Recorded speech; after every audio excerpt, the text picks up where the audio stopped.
¿Qué relación tienen las ideas planteadas en la lectura y en el documental? La primera idea que encontré fue la experiencia individual del dolor, ya que pues en ambos recursos se nos habla sobre cómo la experiencia individualmente y particularmente en el texto se resalta cómo esta experiencia puede variar significativamente de una persona a otra. Y como nos dice el texto, los hombres según su condición social o su historia personal no reaccionan de la misma manera frente a una enfermedad o una herida idénticas. El documental, por otra parte, nos permite inferir esto de una manera más implícita, ya que se nos habla acerca de cómo las personas con diagnóstico de síndrome de fatiga crónica pueden experimentar esta enfermedad de formas muy diferentes. Para Jennifer, por ejemplo, el dolor que siente está más asociado a cómo su enfermedad no le permite vivir lo que ella considera como una vida normal. Además, del dolor que le causa que su enfermedad no sea considerada como algo real. Este tipo de dolor lo podemos ver en todas las personas con este diagnóstico de síndrome de fatiga crónica durante el documental. Y podemos ver cómo actúan y viven de maneras diferentes este dolor. Jennifer lucha por cambiar el estigma sobre su enfermedad y presiona para que se realicen y financien investigaciones sobre esta condición, mientras que muchos únicamente se limitan a aceptar que esta condición les arruinó las vidas. Una segunda idea es cómo en un red se muestra cómo los pacientes con síndrome de fatiga crónica experimentan síntomas dolorosos de manera única y cómo esto afecta sus vidas de manera profunda. En el texto se enfatiza la idea de que el dolor no es simplemente una sensación física, sino que está intrínsecamente ligada a la historia personal, la cultura y el contexto social de cada individuo.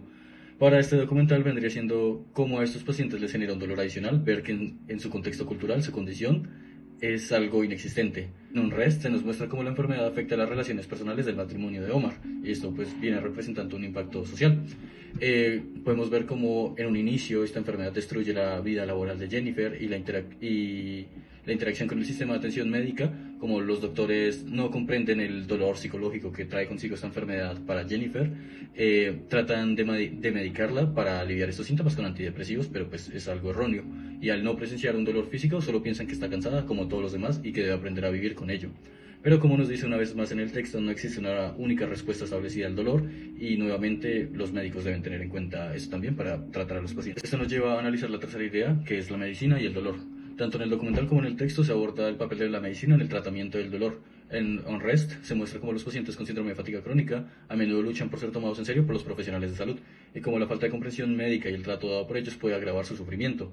En el texto se plantea la idea de que el enfoque médico tradicional puede no abordar completamente la complejidad del dolor humano y se sugiere la necesidad de una comprensión más integral del mismo. El dolor como parte de la existencia humana. Ambos recursos muestran cómo el dolor crónico afecta la vida diaria de los pacientes y cómo esto puede generar un profundo sentido de pérdida y aislamiento. En el texto se discute cómo el dolor es una parte inevitable de la condición humana y cómo puede tener tanto un aspecto protector, ya que pues nos da señales de alarma para anticiparnos enfermedades, pero también se dice que el dolor es únicamente un signo que genera confusión y es muy ambiguo y solo nos servirá para el diagnóstico clínico. Se parecen a distancia en las ideas presentadas en ambos materiales. Para esta parte encontré tres ideas principales que se parecen bastante, a excepción de la primera, que pues hablan de temas parecidos. Sin embargo, en el texto de la antropología del dolor, el texto nos ofrece una visión más general del dolor y no está específicamente asociada con una enfermedad en particular, sino con la experiencia general humana.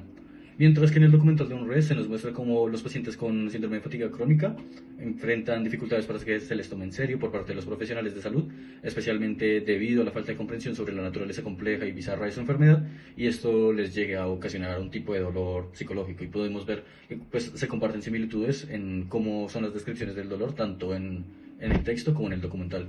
Por otro lado, también en la antropología del dolor se discute cómo el dolor no es simplemente una sensación física, sino que también está profundamente arraigado en la cultura, la sociedad y la psicología individual.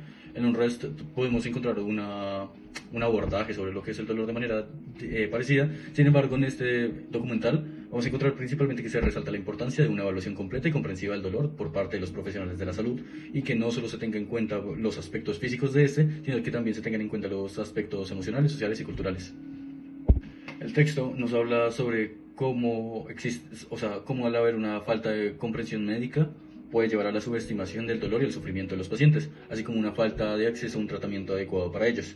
Esto también lo podemos ver en el documental y en este se critica la idea de que el dolor solo es útil para el diagnóstico médico y se sugiere que puede ser una experiencia subjetiva, compleja, que requiere una comprensión más integral por parte de los profesionales de salud. Ahora hablando sobre con qué ideas del documental y el texto estoy de acuerdo o no y por qué. Bueno, empezando por con los que estoy de acuerdo, es que primeramente la experiencia del dolor es algo individual, En ambos materiales, tanto el documental como en el texto, se nos habla sobre que el dolor es una experiencia subjetiva, pues en esto estoy de acuerdo, y que pues el dolor es una experiencia altamente personal, que está influenciada por diferentes factores, como dice el texto, que puede estar incluidos los factores históricos, los factores personales, la cultura y el contexto social de cada individuo. Como segunda idea con la que estoy de acuerdo es en el impacto social y cultural del dolor. Tanto en la lectura como en el documental se aborda cómo el dolor afecta las relaciones personales, la vida laboral y la interacción con el sistema de atención médica. Estoy de acuerdo en que el dolor no solo va a tener un impacto físico sobre nosotros, sino que también emocional y socialmente, y a que las respuestas sociales del dolor pueden influir en la experiencia individual de uno mismo. La tercera idea con la que estoy de acuerdo es en el manejo médico del dolor. Estoy de acuerdo que para que exista un manejo del dolor tiene que haber una comprensión completa de este, y que no solo se limite a las complicaciones físicas que lleva la aparición del dolor.